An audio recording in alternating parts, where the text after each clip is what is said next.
right. Hello, everybody. My name is Mack Lunn. I'm the Associate Director over at the iCube next door. So traditionally, we work on things like apps, websites, and virtual reality projects. So this semester, Hunter and I have been looking for ways for us to coordinate efforts and work together on different things. So we want our students working with you, and your students working with us. So one of the first ones that we tackled in this endeavor was iMakerTrack. So it's the MakerSpace tracking software for the iMakerSpace. This started early in the semester and it moved very quickly. I was very happy to see how quickly it moved. It was a pretty good sized project with a lot of moving components, but the team worked really well together. We had weekly meetings until the job got done, and we met our goals very quickly, which was happy to see. So what it does is it's the new standard queue system for high priority prints on specified 3D printers. So it meets the needs of figuring out which 3D printer is available to do prints with high importance. Such high priority prints may include, but are not limited to, capstone projects and class projects. So if you are working on something for class, you kind of need to skip to the head of the line. A lot of students are working on things remotely that might be after hours. So this is a way for you at your house, from a laptop somewhere else on campus, or here in the library if need be. You can digitally send the files to us. It puts you in a queue system, and we can figure out which printer is available, and then communicate back and forth with you with the status in a way that everybody that's here knows the status. You know the status. Nothing gets lost in translation. It allows for a status alert system to update users when their print has begun printing and when it has completed printing. It also logs failures. So if one shift is working here at the MakerSpace and something happens that where the print bed fails or something like that, you can make a note of that so that even if you can't finish the print, you might not have to start all the way over, but there's a note to let your predecessors or your follow-ups figure out what needs to be done next. So it's more personalized input with less headache. Why do we change? The demand for space on the printers is very high, but the supply is low. I know when you look through the room, it seems like there's a lot of 3D printers, but there's also a lot of students and there's a lot of projects being done on them. And add to that the time it takes to complete some of the more advanced prints.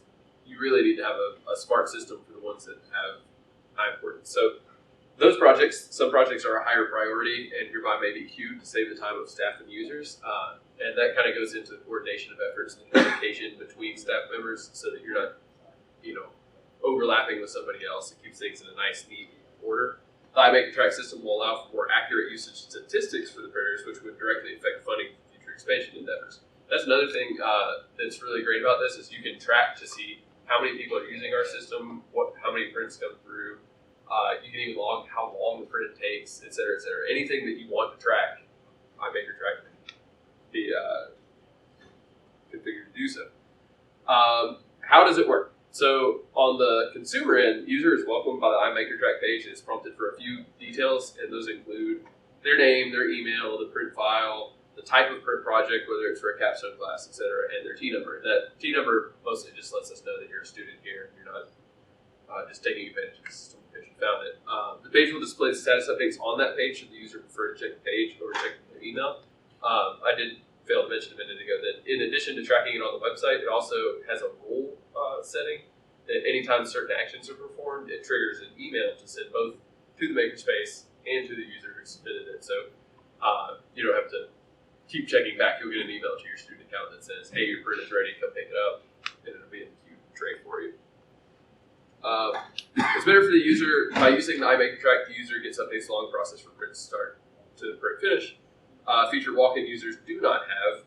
If you're a walk-in user and you put your thumb drive in the printer and print it out, we're not going to email you when it's ready. We put it in the students and staff here put it in the tray for them to pick up. The queue system allows students to save time by handing off their work to pick up later. I'll also say that before I get to the thank you part, there's an admin side on the MakerSpace side where you can also track to see how many prints you have upcoming, what the status is, and I'm going to bounce out and show that to you real quick. This just has some examples on it right now.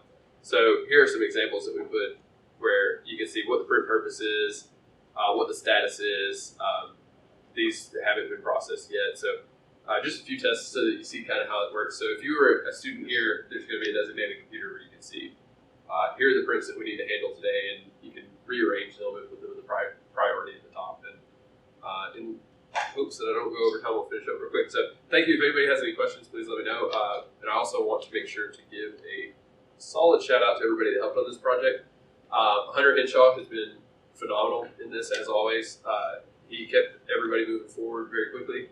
The project contributors, Ryan Brewer, Richard Klaus, Ian Giles, and Bradley Harper, also phenomenal students, did everything far in advance of being asked, very go-getters, great to work with. So if anybody has any questions, I'll be happy to answer. Is there similar things developed by others, number one question? Number two, do you think eventually we can commercialize this? I am not aware of anything. We utilize technology that we use, some stuff that we've been writing for a couple of years to manage. It's actually the tour software that we use for when people schedule tours with us. It communicates back and forth with that, and we just leverage that to accept file uploads, and then we built a tracking display out of that. Could we commercialize it? Potentially. Actually, that hasn't crossed my mind, but if you'd be interested. Let's keep that in mind. That's a good idea. That'd be great for the students too. Well, thank you guys very much.